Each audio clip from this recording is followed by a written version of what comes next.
राधे राधे। जय श्री कृष्णा। मैं आपके लिए लेकर आई हूँ अमावस्या व्रत कथा। हिंदू धर्म में अमावस्या का बहुत महत्व होता है। अमावस्या के दिन पूर्वजों का तर्पण और उनके नाम का दान करने का महत्व है। अमावस्या के दिन भगवान शिव और माता पार्वती की उपासना की जाती है। इस दिन अमावस्या व्रत सुनना भी शुभ माना जाता है। तो आइए सुनते हैं अमावस्या व्रत कथा। पौराणिक कथा के अनुसार एक राज्य में एक गरीब ब्राह्मण रहता। पैसों की कमी के कारण उसकी पुत्री का विवाह नहीं हो पा रहा था। अपनी गरीबी से परेशान होकर एक दिन ब्राह्मण दंपति ने एक साधु से उपाय पूछा। तो साधु ने बताया कि पास के गांव में एक धोबिन है जो अपने बेटे और बहू के साथ रहती है।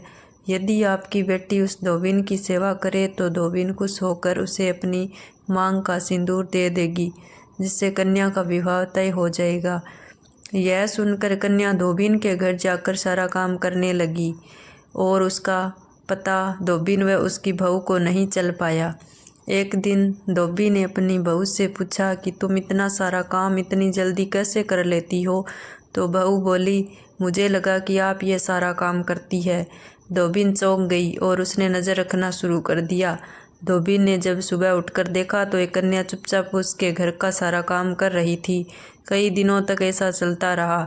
एक दिन धोबिन ने कन्या से कारण पूछा तो कन्या ने साधु द्वारा कही सारी बात धोबिन को बता दी। उसकी बात सुनकर धोबिन ने अपनी मांग का सिंदूर उसे दिया और उसी समय धोबिन के पति की मृत्यु हो गई।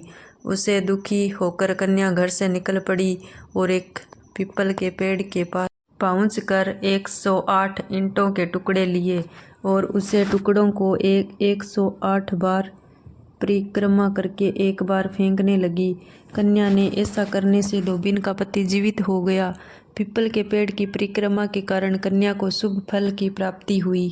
अमावस्या का व्रत करने से हमारे जीवन में सभी परेशानियां दूर होती है और जो अमावस्या की कथा को पढ़ता है, सुनता है, उनकी सभी मनोकामनाएं पूर्ण होती है। कहानी अच्छी लगे तो चैनल को सब्सक्राइब करें।